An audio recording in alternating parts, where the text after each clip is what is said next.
Welcome to Leap Alive.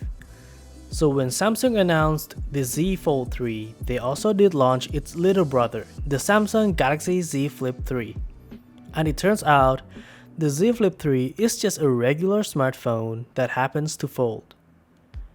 This phone, when compared to the original Z Flip, every aspect of this phone has been improved dramatically, like the big jump from the original Z Fold to the Z Fold 2.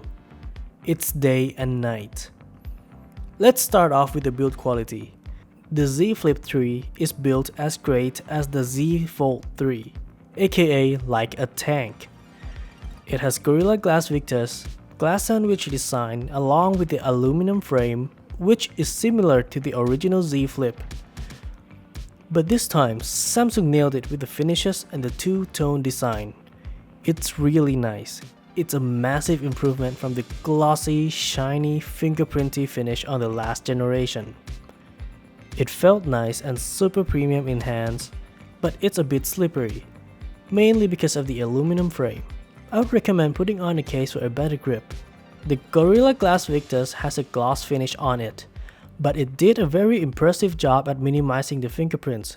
You can barely see any smudges anywhere, even on the black area around the cover display.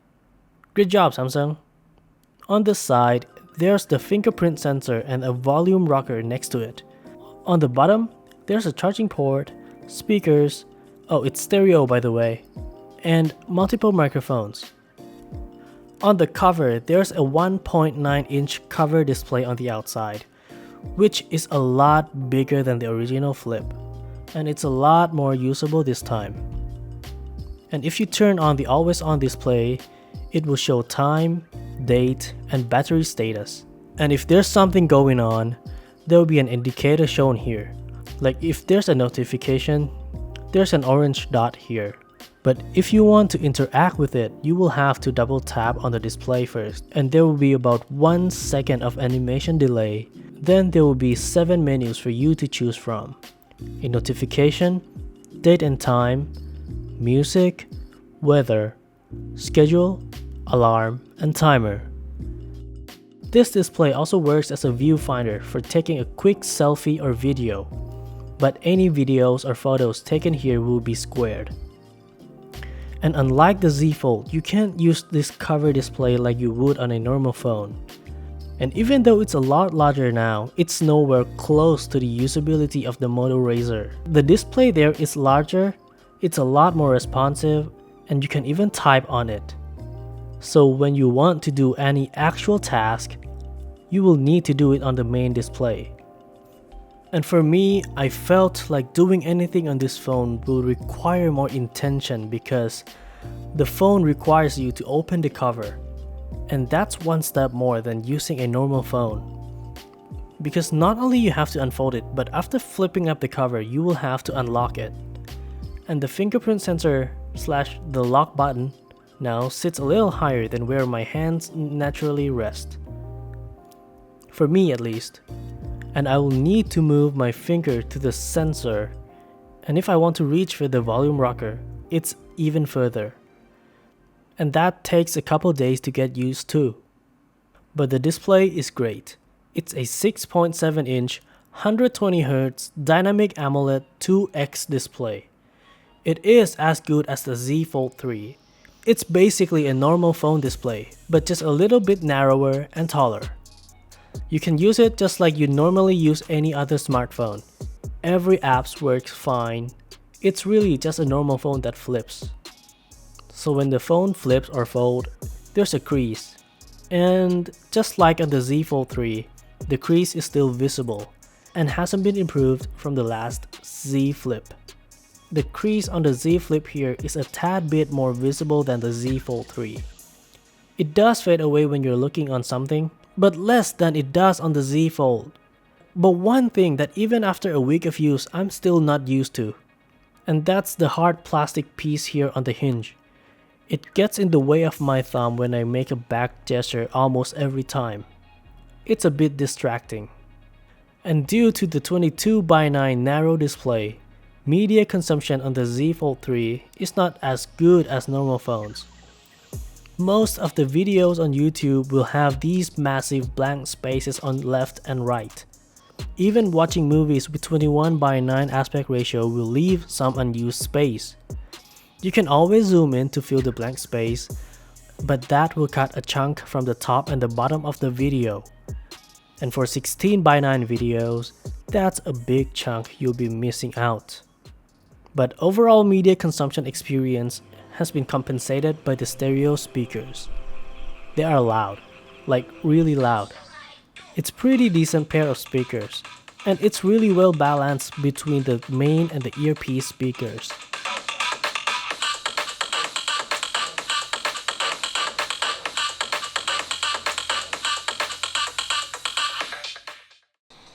And gaming on this phone is surprisingly comfortable.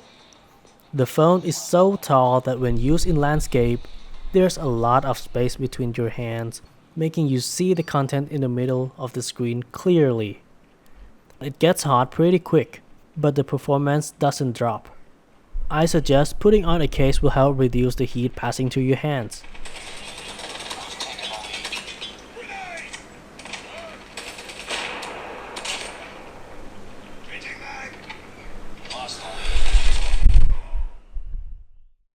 But with great power comes great power consumption. And this phone only has a 3300 mAh battery to power the Snapdragon 888 and a massive 120Hz super bright display. And as expected, the battery life here is not great. I do manage to get a full day of use with 10% left by the end of the day, but that's only with 4 hours of screen on time. And for charging, the Z Flip 3 only supports 15W fast charge. But with only 3300 mAh battery, it doesn't take long to fully charge it. The camera on the Samsung Galaxy Z Flip 3 remains the same as on the last generation. There's a 12 megapixel main sensor, a 12 megapixel ultra wide, and 10 megapixel selfie camera. And the image quality here is average. It's not a flagship sensor, so don't expect the best quality from it, but it shoots pretty decent photos. The images have good details, good contrast, but not so good dynamic range. Even though there's no telephoto lens, Samsung still allows you to zoom in up to 10 times digital zoom.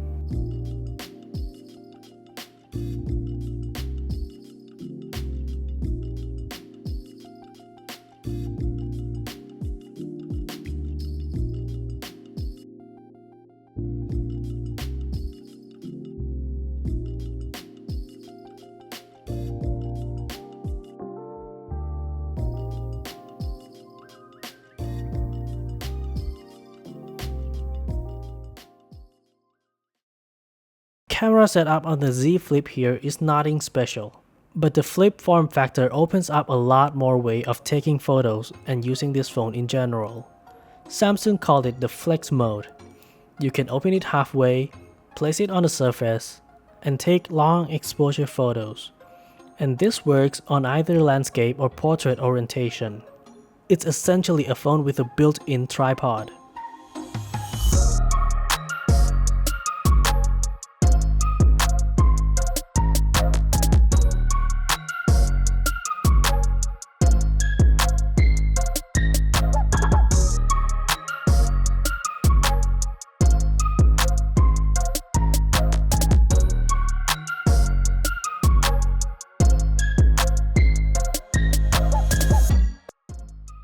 And those are my thoughts on the Samsung Galaxy Z Flip 3. It really is a normal phone that folds. If you want a foldable phone but still want practicality, this is the go-to option.